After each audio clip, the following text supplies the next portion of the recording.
Graça e paz, meus irmãos, amém? Amém? Pode se sentar, amém, glória a Deus.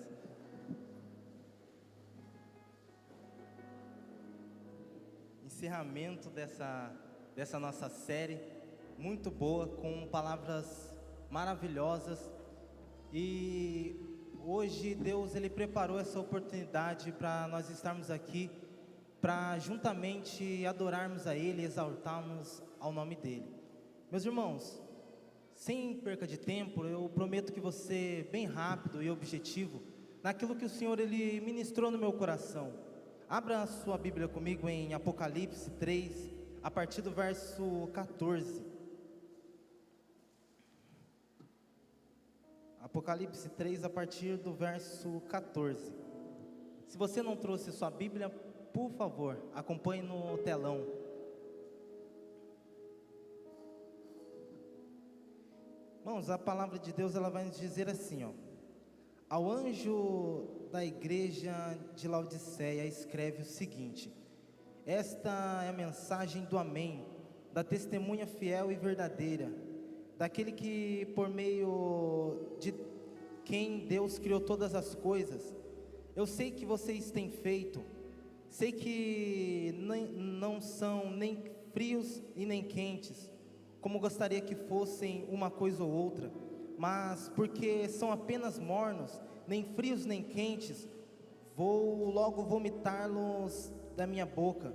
Vocês dizem: somos ricos e estamos bem de vida, e temos tudo o que precisamos, mas não sabem que são miseráveis, infelizes, pobres, nus e cegos. Portanto, aconselho que comprem de mim ouro puro, para que sejam de fato ricos, e comprem roupas brancas para se vestir e cobrir a sua nudez e vergonha. Comprem também colírio para os olhos, a fim de que possam ver. Eu corrijo e castigo todos os que amo. Portanto, levem as coisas a sérios e se arrependam. Escute, eu estou à porta e bato. Se alguém ouvir a minha voz e abrir a porta, eu entrarei na sua casa e nós jantaremos juntos.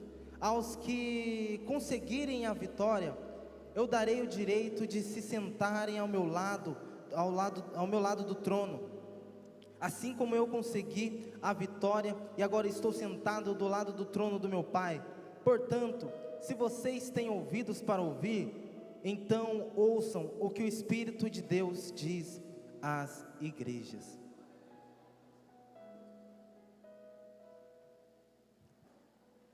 Que texto fantástico, que carta é essa que Jesus ele manda à igreja de Laodiceia. Eu fiquei muito feliz quando o Danilo me mandou uma mensagem falando que eu ia pregar a respeito da igreja de Laodiceia, porque eu gosto dessa passagem, eu gosto dessa carta que Jesus ele manda para a igreja de Laodiceia. É dura, mas ela é maravilhosa, né? Irmãos, para a gente entender um pouco, no ano mais ou menos 80 depois de Cristo, o imperador Domiciano, ele enviou o apóstolo João à ilha de Patmos, e os outros apóstolos já haviam morrido, então só sobrou João. João ele escreve 7 cartas de acordo com a vontade de Jesus para as 7 igrejas da Ásia. Hoje nós vamos falar da última igreja, que é a igreja de Laodiceia. Irmãos, eu não vou ficar me atentando muito ao contexto histórico, porém eu quero falar aquilo que o Senhor ele ministrou ao meu coração. E para a gente chegar nessa parte, nós precisamos entender algumas realidades que aquela igreja e daquela cidade. Primeira coisa que é importante a gente saber sobre essa cidade é que ela não se chamava Laodiceia. No ano mais ou menos 140 antes de Cristo, ela se chamava Diópolis, que significa cidade de Deus. Nesse tempo, o imperador da época, ele decidiu que ele iria destruir aquela cidade. Aí quando ele chega para fazer isso, para destruir a cidade, a esposa dele, ela fica muito encantada com aquela cidade. Ela fica impressionada com aquela cidade. Aí ela não deixa que o seu marido, ele destrua aquela cidade. Aí ele faz isso, ele não destrói aquela cidade. Só que ele faz uma coisa, ele torna aquela cidade em uma rota comercial. E com isso ele muda o nome da cidade para Laodiceia, em homenagem a quem? A sua esposa, que se chama Laodice. Que nome bonito, né, irmãos? Acho que eu vou colocar na minha filha esse nome. Imagina, Laodice. Vem cá, Laodice. Imagina. Então, irmãos, e por essa cidade ela se desenvolver muito rápido, e ela serem um centro comercial, eles acabaram fabricando uma espécie de lã negra, que somente eles tinham essa lã. Então aquela cidade ela se tornou como se fosse um centro de moda. Tá entendendo? A Vilma que ia entender mais ou menos isso aí, né? Que as roupas dela devem ser tudo de lã negra, porque é qualidade pura, irmãos. Amém? E outra coisa, as águas daquela cidade, elas vinham carregadas com alguns sais. E eles extraíam desses sais um colírio, que, se não me falha a memória, é se chamar de pó frígido, alguma coisa assim. Acho que é isso mesmo, pó frígido. Que ele era muito importante. Então, sendo assim, Laodiceia, ela era uma cidade que tinha águas termais. Ela tinha um centro oftalmológico, tá entendendo? Ela tinha um centro comercial que possuía muita notoriedade. Laodiceia, ela ficava em um vale, entre Colossos e Herápolis. A cidade de Colossos, ela possuía uma água fria, e a cidade de Herápolis, águas muito quentes. Então quando essa água ela ia descendo, quando chegava em Laodiceia, essa água ela estava morna. Não sei se vocês já tentaram tomar água morna, é complicado, dá uma ânsia, dá vontade de vomitar, mas vocês sabem disso, né? Então agora nós entendemos o cenário daquela cidade, e agora nós podemos falar um pouquinho daquilo que o Senhor ele ministrou no meu coração, né? Mas para isso, eu preciso com vocês, da gente definir um padrão de igreja que seja ideal. Se eu fosse perguntar para vocês aqui, né, para cada um de vocês uma ideia, a gente ia perder muito tempo. Mas eu vou dar algumas sugestões e vocês vão dizendo amém ou não, beleza? Amém? Tá bom. Vocês estão aí ainda? Então a primeira coisa que uma igreja ideal ela precisa ter, no meu ponto de vista, é uma palavra boa, de acordo com a palavra de Deus. Amém? Glória a Deus, tá certo. A segunda coisa que uma igreja ideal, uma igreja boa, ela precisa ter, é uma doutrina baseada na palavra de Deus. Amém? Glória a Deus. A terceira coisa, as crianças a terceira coisa que a gente precisa, que uma igreja ideal precisa ter, é uma música boa, um som de qualidade, com músicas cristocêntricas. Amém? Glória a Deus. E por último, e não menos importante, um ambiente bom, um ambiente aconchegante. Amém? A qual tem alguns visitantes aqui, a qual os visitantes eles vão se sentir bem. Então agora, nós acabamos de definir uma igreja que ela é aprovada por Deus. Sim?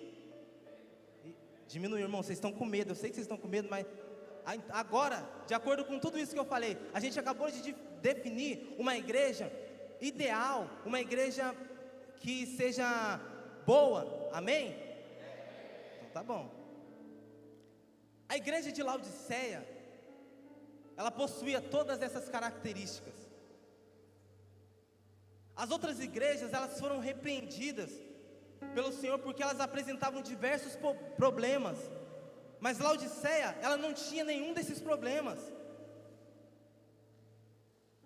Laodiceia não tinha nenhum problema com a doutrina de Balaão. Laodiceia, ela não tinha nenhum problema com o espírito de Jezabel querendo entrar, se infiltrar dentro das igrejas. A igreja de Laodiceia, ela não tinha nenhum problema. Quase que o problema não saiu, mas saiu agora. Quase que deu problema. A igreja de Laodiceia não tinha nenhum problema a respeito das doutrinas de Deus.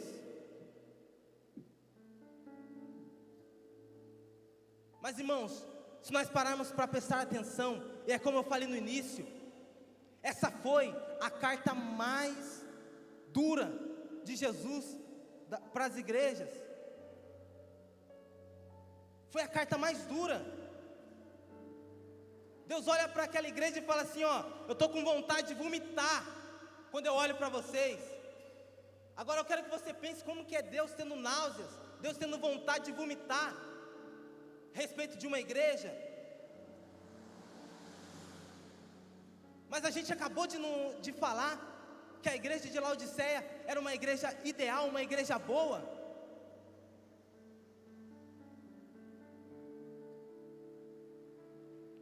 Irmãos, isso não quer dizer exatamente que essa igreja, que a gente é exatamente essa igreja. Não. Mas é muito provável que a gente se torne uma igreja parecida com a igreja de Laodiceia. Sabe por quê? Quero que você entenda o seguinte: porque o nosso culto é bom, o nosso culto é gostoso. Aqui você tem conforto. Você chega, você é bem recebido lá na porta. Você chega, quando está calor, tem ventiladores, tem um bebedouro bom. Mas sabe qual que é o risco de tudo isso?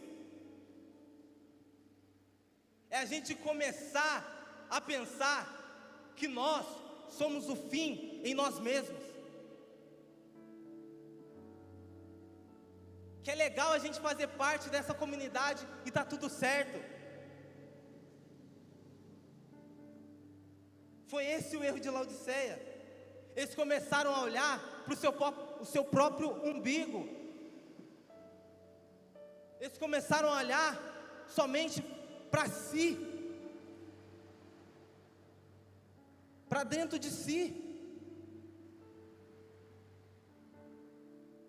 Eu vou te dar um exemplo para a gente entender esse raciocínio.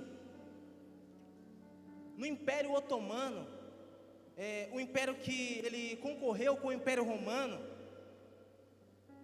esse império, eles alcançaram uma grande relevância.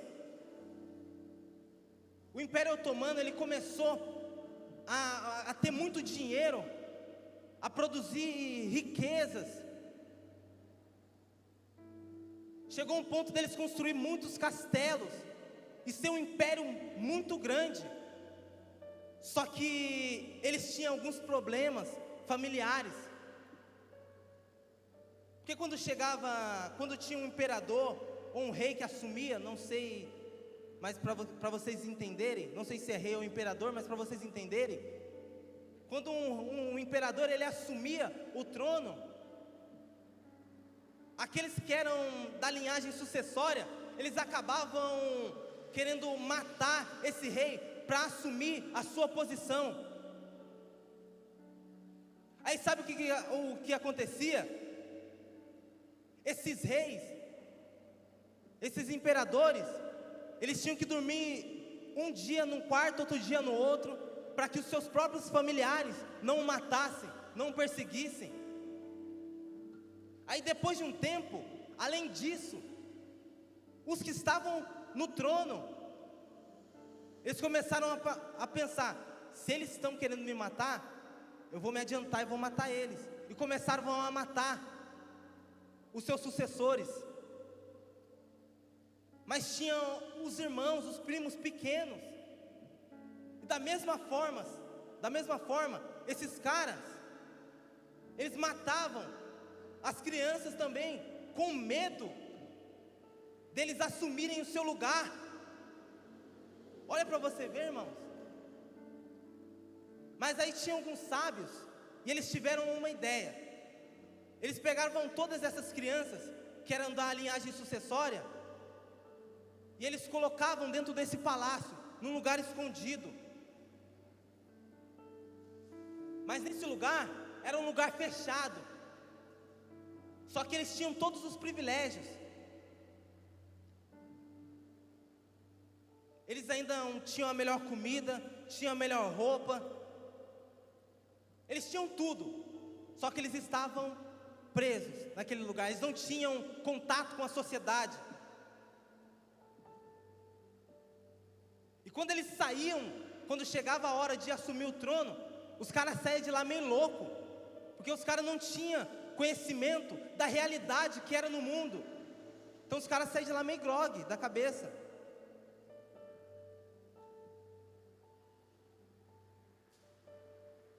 E sabe o nome que eles davam para esse lugar que essas crianças ficavam? Era chamado de gaiola de ouro. E literalmente era de ouro. Eles tinham tudo do bom e do melhor. Mas sabe o que acontecia? Eles comiam do bom e do melhor. Eles desfrutavam do melhor. Só que eles ainda, por mais que eles estavam rodeados de ouro, eles ainda estavam presos. Agora eu te pergunto, sabe qual é o problema da igreja que ela é morna? Ela se tornar uma gaiola de ouro. É a gente começar, Danilo, a gente fazer músicas que a gente gosta de ouvir, é dentro da palavra de Deus, mas a gente começa a fazer músicas que a gente gosta de ouvir. É a gente montar pregações, montar uma palavra de acordo com aquilo que a gente quer ouvir, Cristiano. Está dentro da palavra, mas a gente monta, a gente quer ouvir palavras que vão nos agradar. Daí a gente vai começando a criar a nossa própria gaiola de ouro.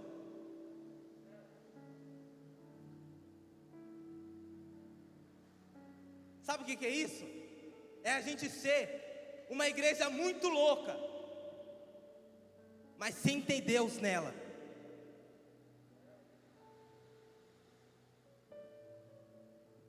Irmãos, é a palavra.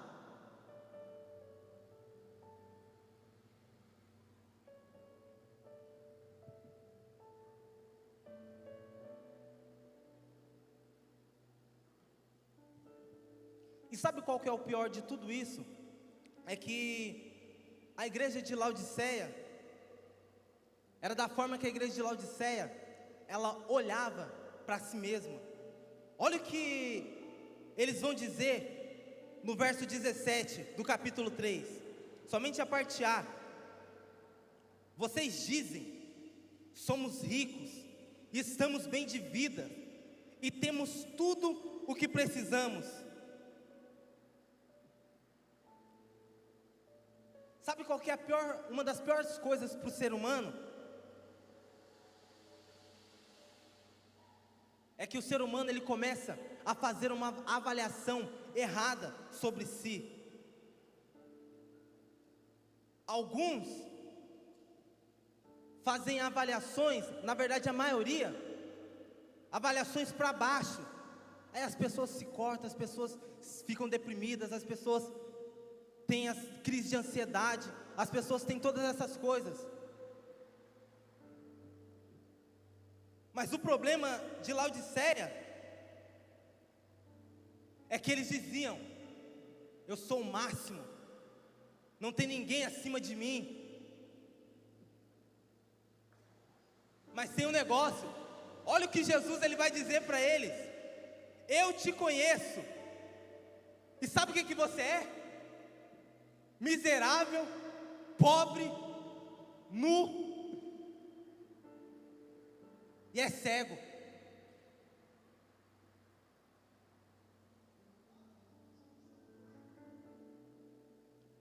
Agora eu te faço uma pergunta, já pensou Jesus, ele olhando para a igreja Filhos do Rei e dizendo assim: ei, vocês acham que são legais só porque vocês têm a parede preta? Não, vocês são miseráveis, pobres, cegos e nus.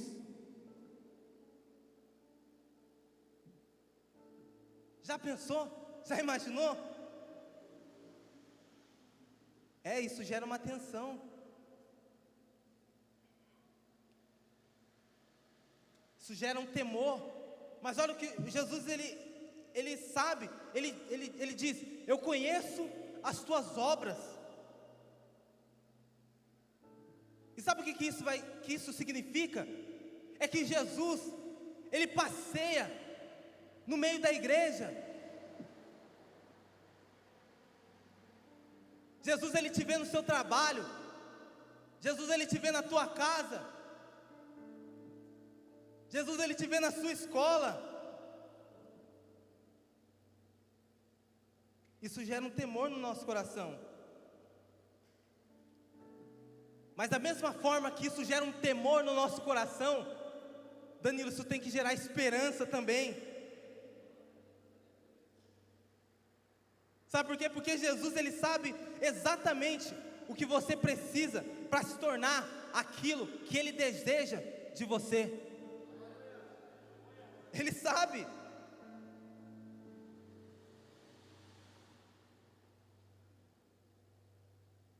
De um lado, Jesus, ele está dizendo: ei, eu conheço as tuas obras.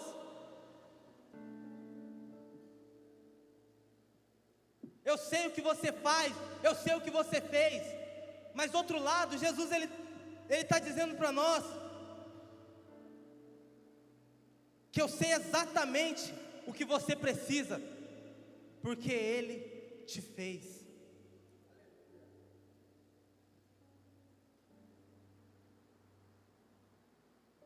Mas como nós vimos em outras cartas, Jesus, ele olha para mim e para você e diz: quem você é? Ele diz que ele passeia no meio da igreja. Mas Jesus, ele também é a resposta daquilo que você precisa. A gente vê nas outras cartas que ele se apresenta como uma resposta. Então o cartão de visita de Jesus para aquelas igrejas era aquilo que eles precisavam. Abra sua Bíblia comigo, no verso 14.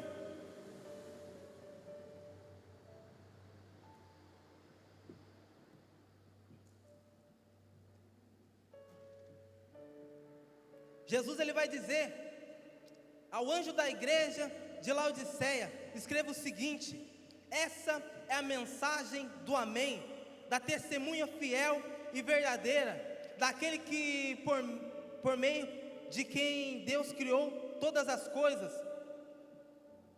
Jesus aqui, ele vai se apresentar para a igreja de Laodiceia como três coisas. A primeira coisa, como o Amém.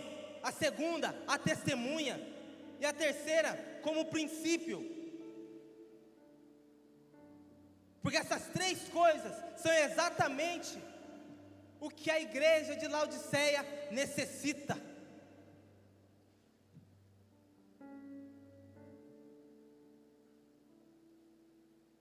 Sabe por que a igreja de Laodiceia ela causava náuseas em Deus, causava vontade de vomitar?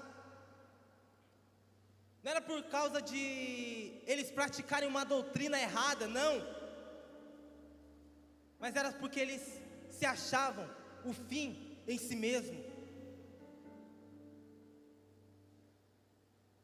E por eles acharem que tudo girava em torno deles,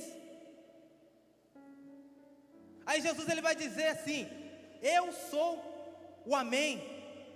Jesus ele estava dizendo para eles: eu sou o fim de todas as coisas e não vocês.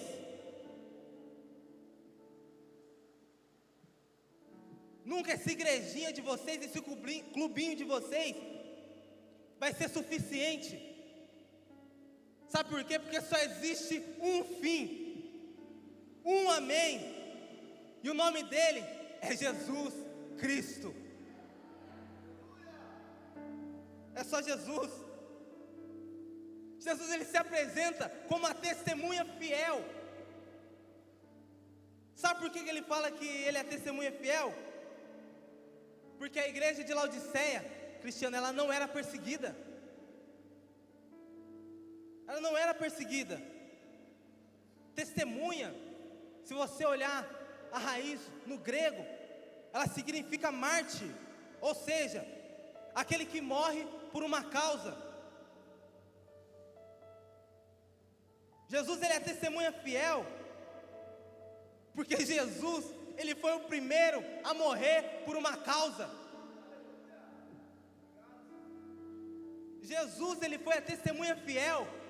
Ele estava se apresentando como a testemunha fiel à igreja de Laodiceia, porque Jesus ele foi o primeiro a morrer por uma causa. A igreja de Laodiceia ela não era perseguida, ela não tinha mártires. E quando você é testemunha, quando você não é testemunha, você corre o risco de trocar de posição. Porque Laodiceia, ela significa aquele que julga, ou a igreja que julga. Então a nossa posição, igreja, não é ser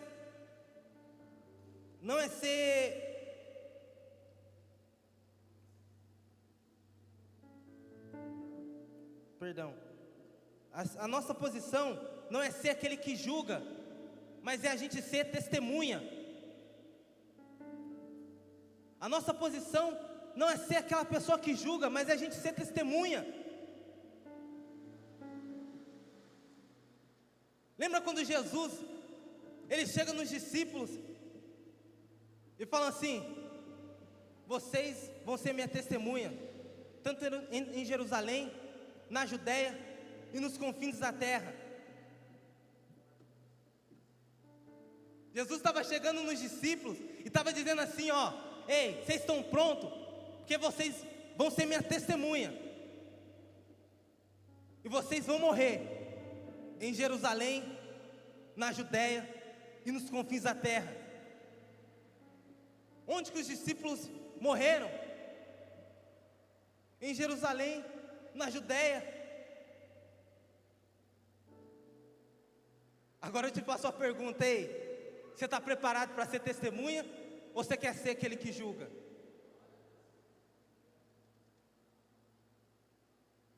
É o que Jesus ele estava confrontando a igreja de Laodiceia. A terceira coisa é que Jesus ele é o princípio de todas as coisas. E Deus diz: no princípio criou Deus os céus e a terra. No princípio é em Jesus. Jesus é o princípio. Jesus ele estava falando para aquela igreja que eles estavam tentando construir algumas coisas, mas estavam construindo de forma errada, sem estar construindo em Jesus, que é o princípio.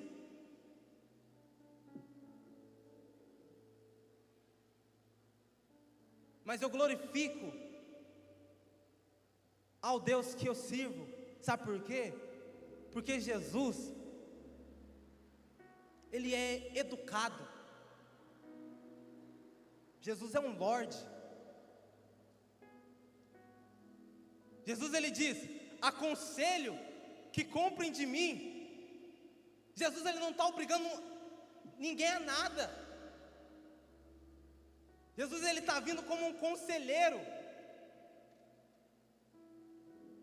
Jesus ali ele está falando a linguagem que atinge exatamente aquela igreja. Porque Jesus ele chega e tenta vender alguma coisa para eles.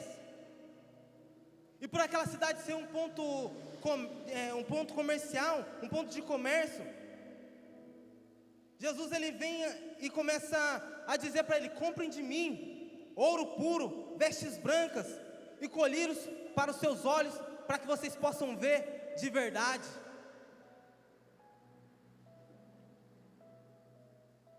A gente precisa entender que Jesus ele está vendendo algo. Então ali, Jesus ele não está falando de salvação, porque a salvação, ela é de graça, a salvação, ela é gratuita. Então Jesus ali ele não está falando de salvação, porque se ele está vendendo algo ali para eles, é porque existe algo além da nossa salvação, que também é importante. A nossa vida ela não se resume, a vida cristã ela não se resume em a gente ser somente salvo, mas vai muito além disso.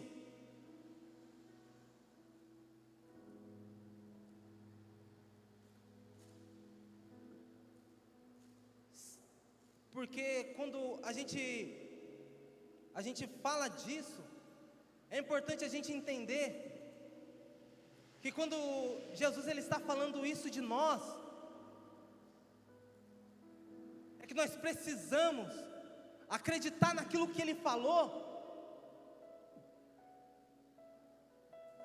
porque isso é importante, porque isso vai custar para a gente um preço. Aliás, na verdade vai custar tudo para nós.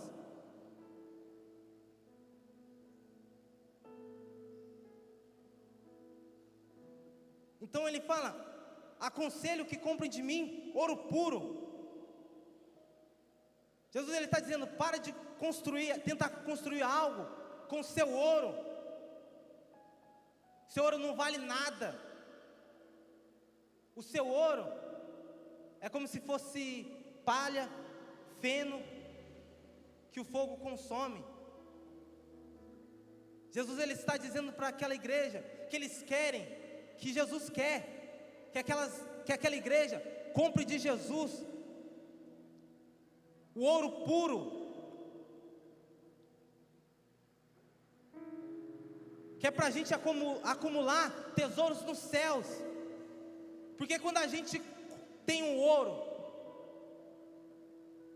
que é pelo nosso esforço, o fogo ele consome. Mas quando a gente compra ouro puro de Jesus, quando a gente acumula tesouros nos céus, a traça ela não corrói, a ferrugem ela não consome, o fogo ele não consome. Então Jesus ele está dando esse conselho para a igreja de Laodiceia. Jesus ele diz para eles: comprem de mim vestes brancas. Sabe por quê? Porque como eu estava falando, a salvação ela é grátis, ela é gratuita, mas a santificação ela custa caro. Para a gente entender, eu não vou entrar nesse assunto, mas para a gente entender a justificação, eu estava falando isso na terça-feira na oração, a justificação é totalmente da parte de Cristo.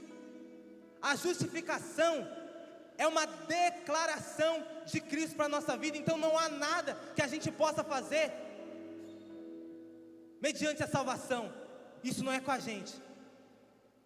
Mas a santificação, ela é um processo. Vocês conseguiram entender? Vocês estão aí ainda? Amém? Glória a Deus.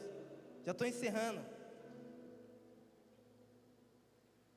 Então ali eles pensavam que enxergavam só porque eles tinham o colírio para os olhos.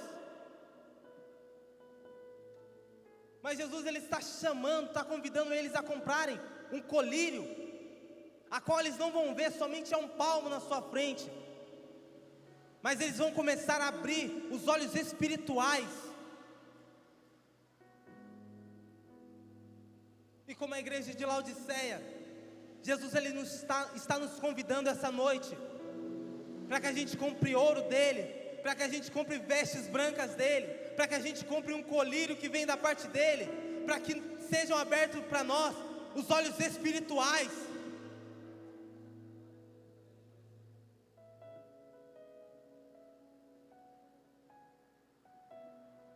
Jesus ele está dizendo para nós essa noite que ele quer fazer a gente enxergar não só uma parede preta,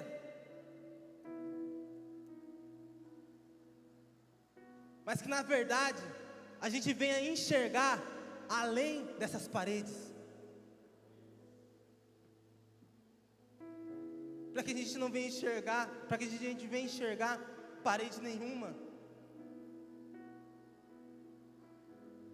E o que me deixa tranquilo, e o que me impressiona, é que Jesus ele vai dizer: eu corrijo aquele a quem eu amo.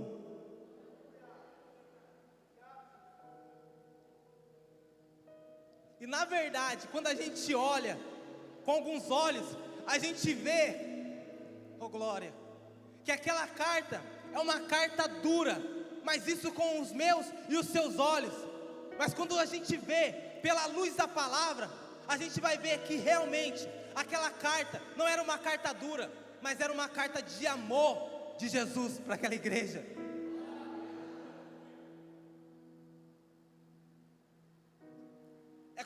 É como um pai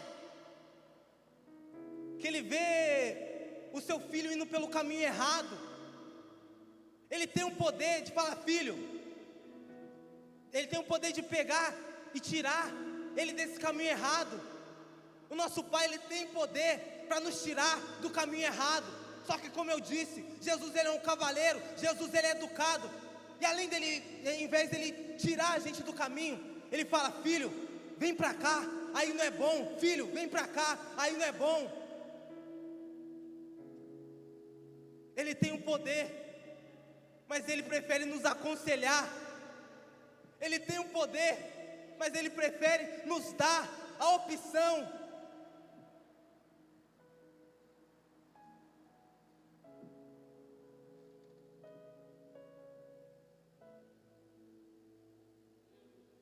Na verdade, é uma carta de amor de Jesus para aquela igreja. Até aqui, vocês conseguiram me entender? Amém? Glória a Deus. Para a gente encerrar esse momento da palavra de Deus, aquilo que o Senhor ministrou no meu coração, eu vou estar contando para vocês uma ilustração.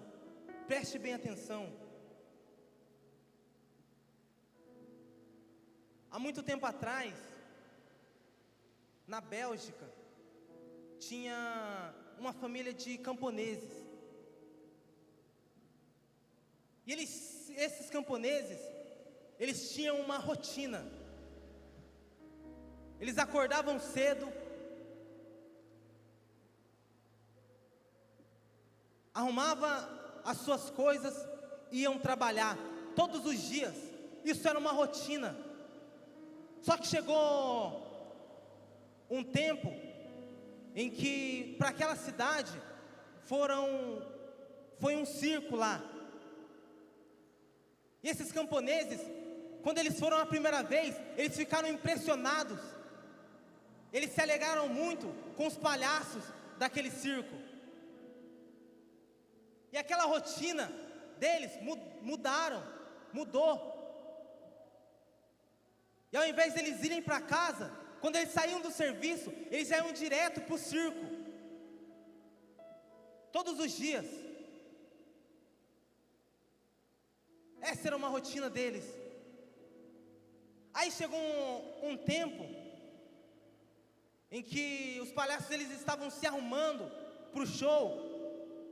Aí um deles sentiu o cheiro de fumaça. Aí quando ele olhou, ele viu que a cidade estava pegando fogo. Aí eles começaram a tentar tirar suas roupas. Só que um falou para o outro: não vai dar tempo, vamos assim mesmo, a gente tem que avisar as pessoas. E eles saíram correndo, chegou no serviço dos caras, dessa família, e começaram a gritar: ei, a cidade está pegando fogo. Sabe o que aquela família fez? Deu risada. Falou assim: ah, esses caras estão de brincadeira, esses caras são fenomenais. Além da gente ir lá, eles vêm aqui no nosso serviço para nos alegrar. Começaram a dar risada deles, e eles gritando: a cidade está pegando fogo.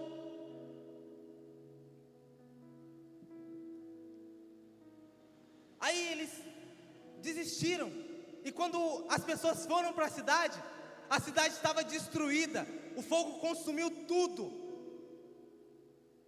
Tiago, o que você quer dizer com essa ilustração?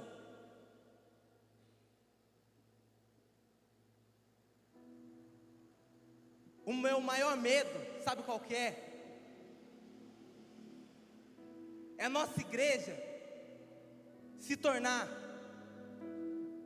ter pessoas que sejam palhaços com a mensagem certa.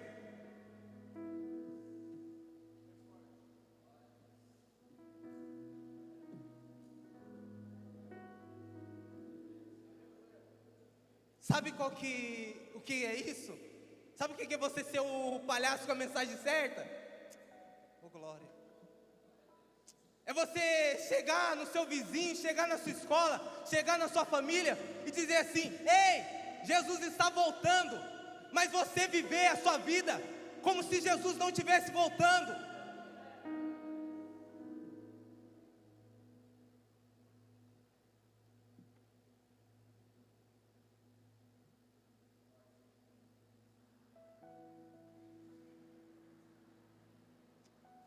É você dizer: ô cara, vamos lá na minha igreja lá, mas você não sei a igreja onde você vai.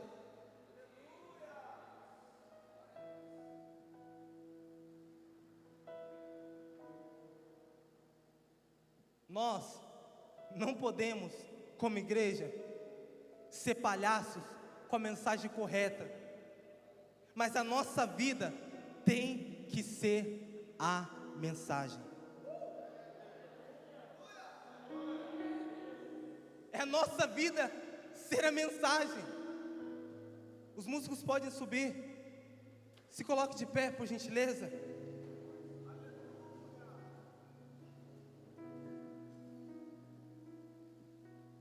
Sabe o que é?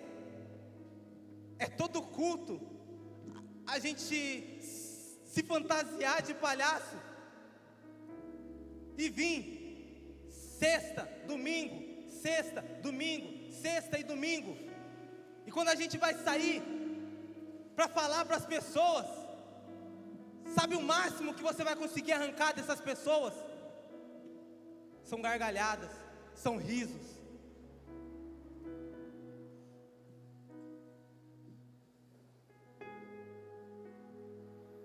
Feche seus olhos, por gentileza. Pai,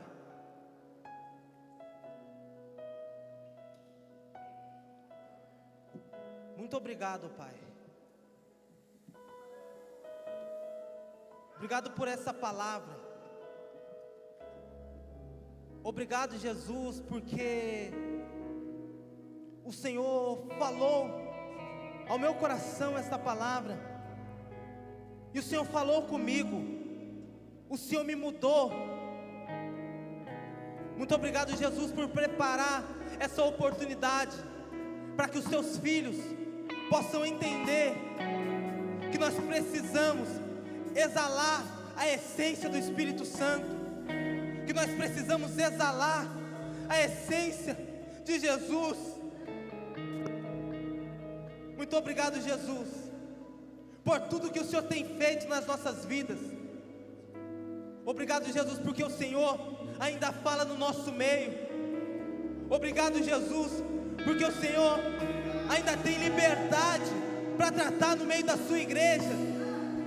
Obrigado, Jesus, por trazer uma palavra dura aos nossos corações, mas eu muito me alegro, porque eu sei que nessa palavra dura o Senhor está dizendo que não é sobre o meu pecado. O Senhor está declarando sobre nós essa noite, através dessas palavras duras, que o Senhor nos ama, que o Senhor ainda está dando uma chance para nós. Muito obrigado, Jesus, por preparar essa oportunidade. Que as pessoas venham sair dessa noite aqui, Pai, entendendo que nós precisamos exalar a Sua presença onde nós formos, Pai. Pai, nessa noite, em nome de Jesus, todo espírito de covardia sobre a vida dos Teus filhos, que venha cair por terra em nome de Jesus, e que os Teus filhos nessa noite venham receber um espírito de ousadia para pregar a Tua palavra para quem for, Pai. Que os Teus filhos possam ter ousadia nessa noite para ir onde ninguém quer ir, para ir onde as pessoas estão desvalorizando.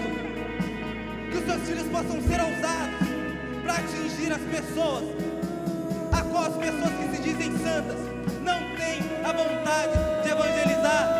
Em nome de Jesus, escutem, eu estou à porta e bato. Se alguém ouvir a minha voz e abrir a porta, eu entrarei na sua casa e nós jantaremos juntos. Ao que conseguirem a vitória, eu darei direito de se sentarem ao lado do meu trono, assim como eu consegui a vitória e agora estou sentado do lado do trono do meu Pai.